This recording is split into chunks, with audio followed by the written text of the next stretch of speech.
Welcome to Sprint 4 User Demo and Retrospective.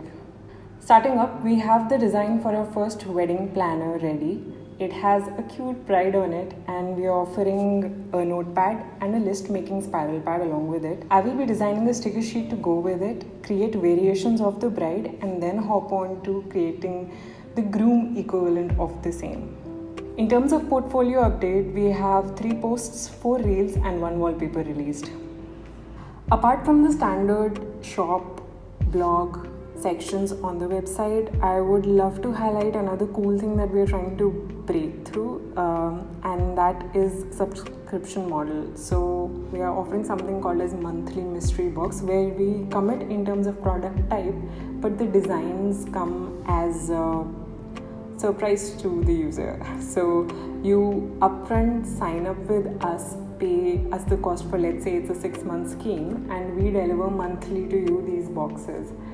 Great option for people who are stationery hoarders, stationery lovers and would love to pamper themselves.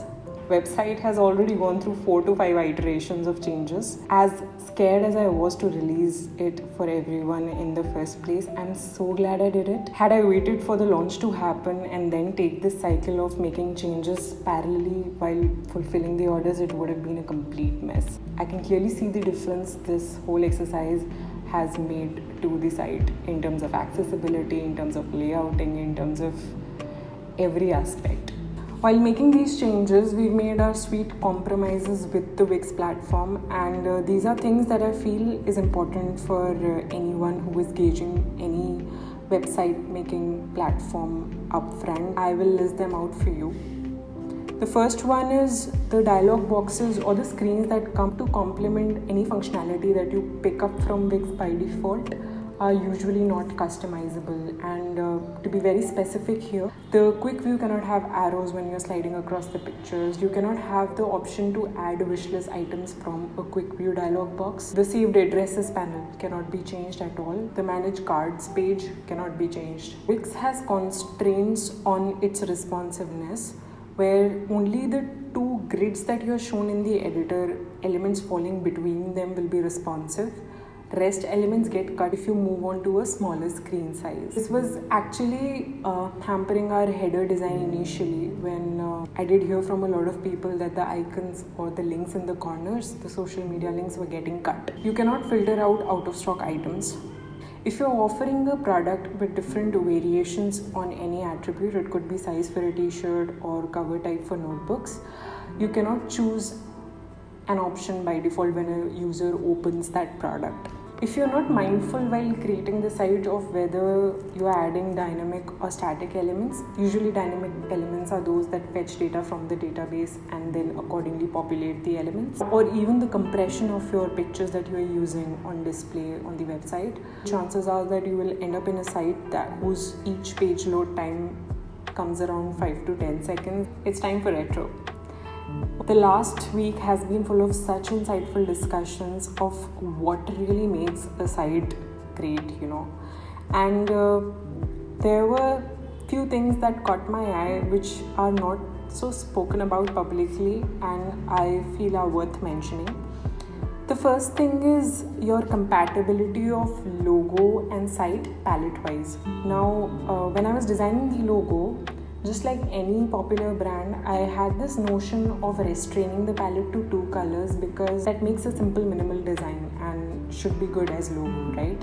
But when I came to designing the website, I realized you need a minimum of 3 colors to work perfectly. A primary, a secondary color and an accent to mark your call to actions. Thankfully for us, the logo that got voted the most had a bright pink in it. That played really well in terms of making a cohesive design overall. You can well argue and say that, hey, I'm going to make my logo only a 2 color and choose an extra color to come on the site to become call to actions. Well, you can do that. I would just say be wary of the fact that in that case you are creating just a platform and not a wholesome experience. The second thing is, and this is something I'm also learning along the way, is to be vocal about behind the scenes. How did this brand come about? What your values are? What really goes into making each product come to life? because not everyone who comes to your website will end up buying stuff from you.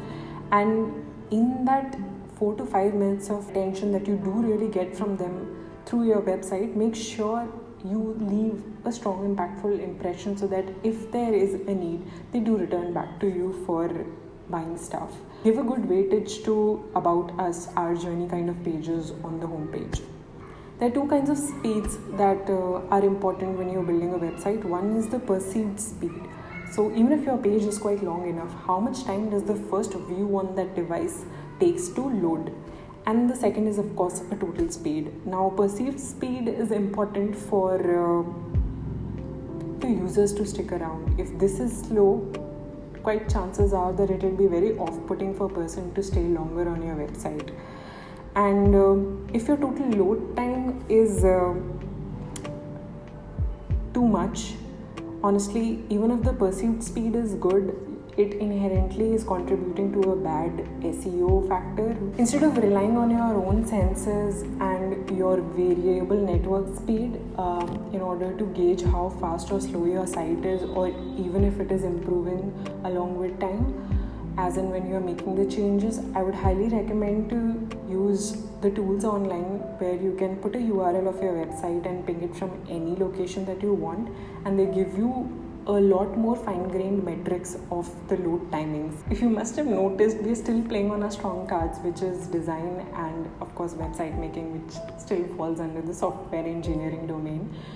Both of which are quite known to me. They are not uncharted territories, and now is our time to actually expand into stuff which is required to be done. I wish I had started on these earlier, but in the coming sprint we will be getting the company registered, opening a bank account in its name, and open an account with the payment gateway and integrate it to the website and do a complete run through of payment as well as the refunds.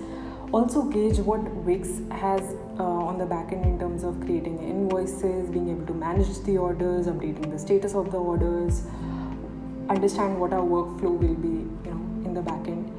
Also, I will start my talk with the vendor where we'll go with the samples and get them printed, see if the colors are coming off well, negotiate on pricing, and if all of that works really well, we'll get the samples and start talking about procuring the packaging in bulk. That's all that I had for this sprint. Thank you for listening me out. See you in the next one.